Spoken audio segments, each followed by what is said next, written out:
Alright, let's get this out of the way. He did indeed touch the ball. I'm Adam Green, and this week's edition of CatScan is not going to focus so much on the Pac-12 tournament or the loss to UCLA, other than to say I'm alright with what happened in Vegas.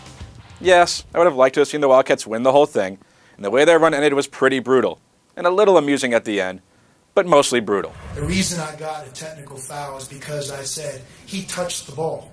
He touched the ball. Like, in other words, Mark Lyons dribbled, and by the way, when you show the replay here on ESPN in a few seconds, he touched the ball. They touched the ball. He touched the ball. He touched the ball. He touched the ball. The coach was right to be upset about the officiating, just as the Pac-12 was right to reprimand the coach for going off on the refs.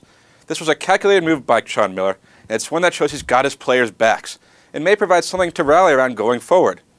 Moving on, though. None of that. The loss, the tirade, the fine.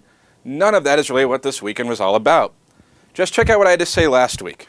And the only question now is about their seed, which is likely to be no higher than 3 and no lower than 6. What the Wildcats need to do this weekend is continue to play well and show that their late season struggles are a thing of the past. Well, as far as I'm concerned, Arizona did exactly that. Both the win over Colorado and the loss to UCLA featured the Wildcats moving the ball well on offense, continued production from the freshman bigs, better decision-making from Mark Lyons, and contributions from many different players. But it was the defense that really stepped up. The Cats held Colorado and UCLA to a combined shooting percentage of 41, with the teams hitting on just 6 of 24 from three-point range.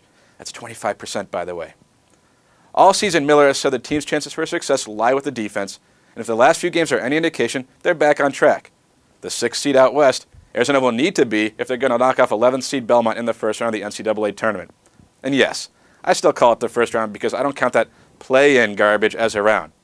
But I digress. A lot of experts are picking Belmont to upset Arizona, and it makes a little bit of sense. The Bruins are 18th in the country in three-point shooting percentage, tied for first in two-point shooting percentage, and feature an experienced and explosive backcourt. They're a well-coached, fundamentally sound team that plays basketball the right way. Oh, and they're also the Bruins, which is a mascot the Wildcats are 0-3 against this season. But what the Bruins lack is size, and that's something the Wildcats need to take advantage of. Arizona needs to focus on getting the ball to Caleb Tarczewski, Brandon Ashley, and Solomon Hill, because they'll have ample opportunities for good looks and offensive rebounds. Remember, the three ball is not their friend in this one. Defensively, the key will be getting Nick Johnson on Ian Clark and having him slow him down, and to a lesser extent, Lyons on Karen Johnson. If the two are successful, the Wildcats will be too.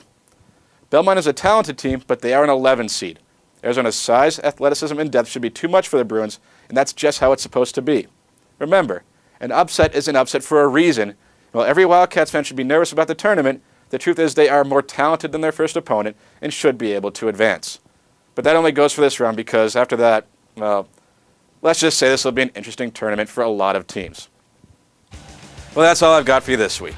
For more on the Cats, I suggest you listen to Bearing Down with Adam and Jarrett. And if your Twitter feed is lacking quality, you can always follow me and, well, your feed will still be lacking quality, but I'll at least have more followers and I'll feel good about that. Thanks for watching. Good luck with your brackets. We'll do this again next week, right here on ArizonaSports.com.